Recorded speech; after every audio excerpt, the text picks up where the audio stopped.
Everyone, welcome back to my channel, and if you're new here, my name is Kaylin, and at the minute I'm trying a no-buy challenge for the month of October to see how it goes before I maybe try to do a year-long one.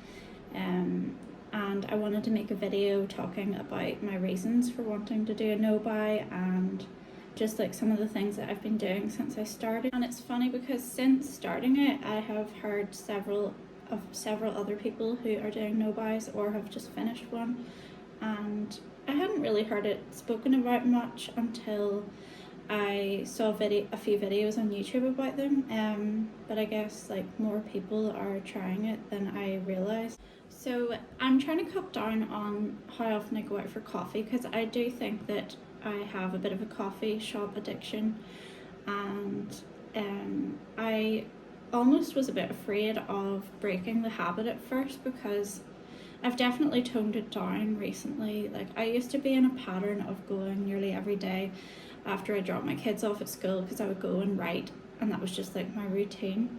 And I almost felt like whenever I considered cutting back on the amount of coffee I was having in coffee shops, I was kind of fearful about it, because I thought, like, can I actually do this? Because I don't know, I think I actually believed it was like an addiction where I couldn't get by without it.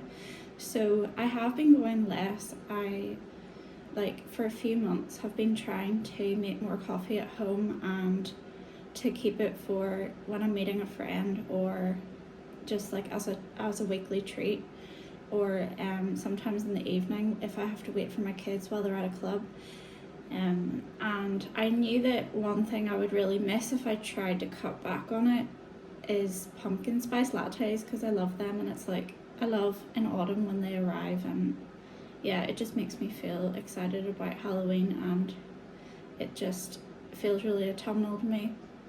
But I hadn't ever thought about if I could make it at home.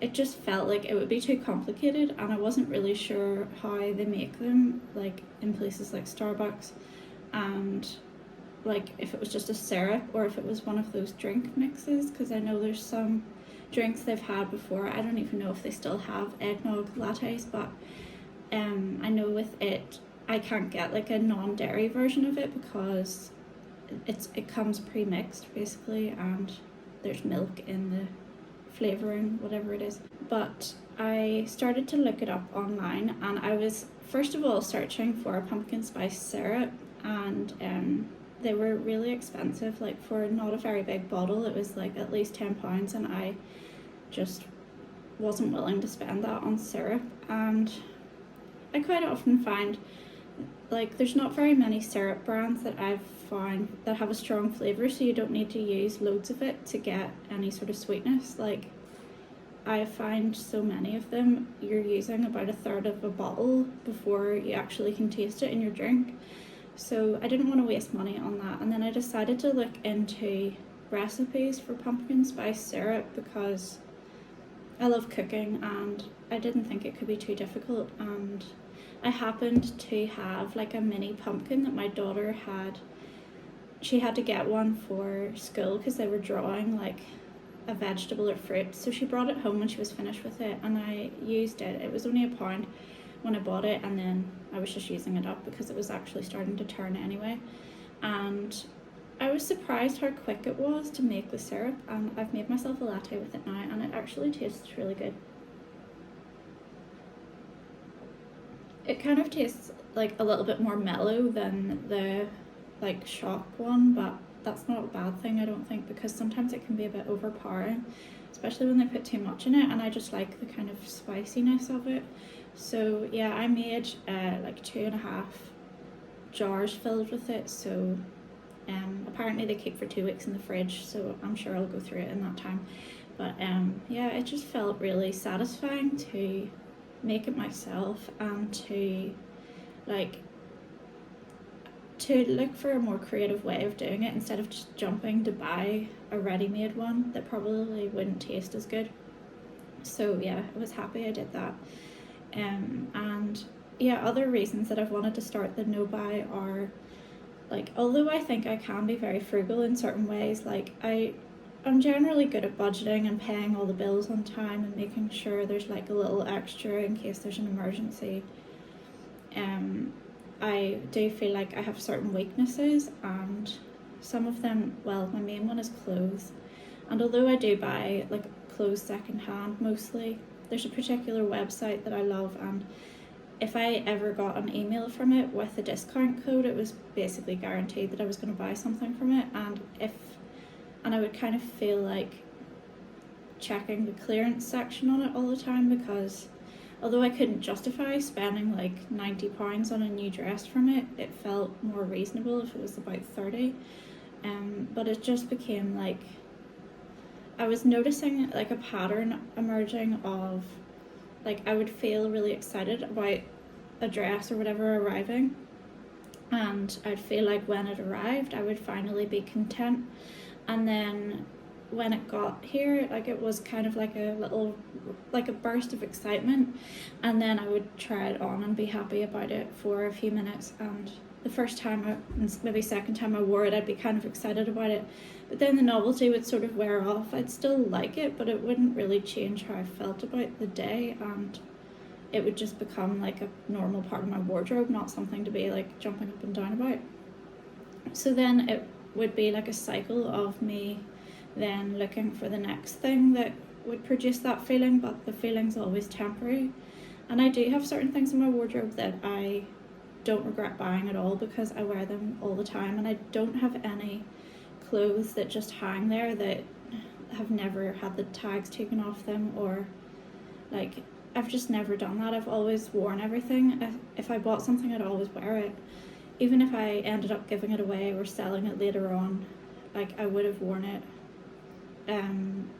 for a time, but I just felt like I was kind of chasing after this unattainable thing, and I was realizing I was sort of stuck in a consumerism trap. And also during COVID, I think I, like a lot of people, got into the habit of ordering things from Prime, because it was easy at the time when you couldn't go out to the shops to get things, and it made things accessible that otherwise I wasn't able to get. But then it quickly became a pattern of ordering something like nearly every day, and it could have been something small that, like, it wasn't breaking our budget, but it just felt wasteful. Like, I would order a box of, I'm trying to think of an example now, like name tags for my kids' clothes, which are very useful, but they would come in like a box that was big enough to hold a microwave with all this like excess like packaging material, and I would just be like, why is this necessary? Like, they could have sent it in an envelope and it would have done less damage, like, to the environment. And it just made me feel like I was in a bad pattern, and it made me lazy too, because I wouldn't wait to try and find something or look around or take my time before I made a purchasing decision. I would just like click buy, and then that was it, done. And it was like just too easy.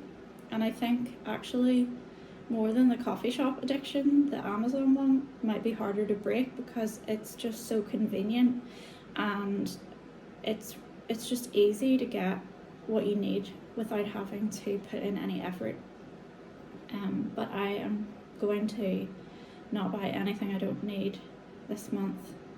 And I need to, like, I kind of wanted to share my rules for the no buy. Like, I basically don't want to buy any material items that we don't need. I am allowing myself to buy replacements for things that have broken or that we've run out of that we do use.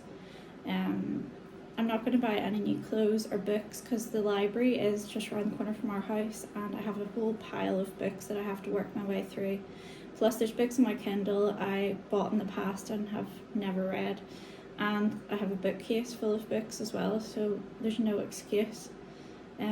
I get like the Simple Things magazine subscription, which I already paid for, so it comes once a month, and a lot of the time I won't read it cover to cover before I'll pass it on to someone else. So like, I need to make time for that. I feel like I want to prioritize reading and just like focus on simpler things in life. And I've been trying to cut down on how much petrol we use too, because we live 2 miles from my kids' school, and because I'm also dropping my partner off at work every day, it just feels easier to jump in the car. But the last few days it's been really sunny and bright in the mornings, and because he's been in so early, we've had time to come home and get ready and then walk to school instead. And like it's a decent length walk, especially for the kids, but they've actually both said to me that they prefer it to drive into school, and I just find it less stressful than trying to navigate like through the traffic and find a parking space. And I'm just in a better mood, plus it gives us time to have a conversation. I walk the dog in the process too, so he's happy. And then I notice all the little like changes in nature and like autumn that we would miss otherwise if we were just stuck in the car. So yeah, I've been thinking a lot about that, and I just want to like reset my habits, because I don't want to like chase after things that are quick and easy to get, but they don't really satisfy you like long term. Like I don't want to chase after things that make you feel good for 5 minutes and it gives you like a little rush, but then it's gone after that. I'd rather do things that are slower but more like meaningful and satisfying. And I want to spend more time in my garden, because I know that makes me feel good. I love like watching the birds. I want to read more, and I did read more of this book since the last video, but I still have about 70 pages left. But like before that I was completely procrastinating and not reading at all, so I don't think that's too bad. And then I have another book I want to start before the weekend. So yeah, I have lots of ideas of things I want to do. I'm going to allow us to have like experiences that aren't expensive. So for example, this weekend we're going to an event that I had planned for ages ago, and for all of us it's like £10. It's dog friendly, so we can bring our dog with us, and it goes on all day, and it sounds like there's so many good activities for the kids, and like I just know it will be like a memorable day, and to me that's worth it. Like I'd rather spend money on experiences over material items, and also experiences stay with you like in your memory more, and they don't create clutter that stresses you out, which is another problem I have. So yeah, I've been working on decluttering a bit, but I need to keep going with that. Yeah, I just want to focus on the simpler things in life, and the things that satisfy you for a longer time, and make time for things that I've been kind of pushing aside because I've been running around too much, or like going to shops and stocking up on things all the time, because I don't know, I just feel like when the kids are in school, for some reason it feels like that is my role, but like there's so many other things I could be doing with my time that are more valuable. So yeah, thanks for watching, and feel free to subscribe and leave a comment below if you want to have a chat about a no buy. Let me know if you're doing one as well, and yeah, I'll see you soon. Bye.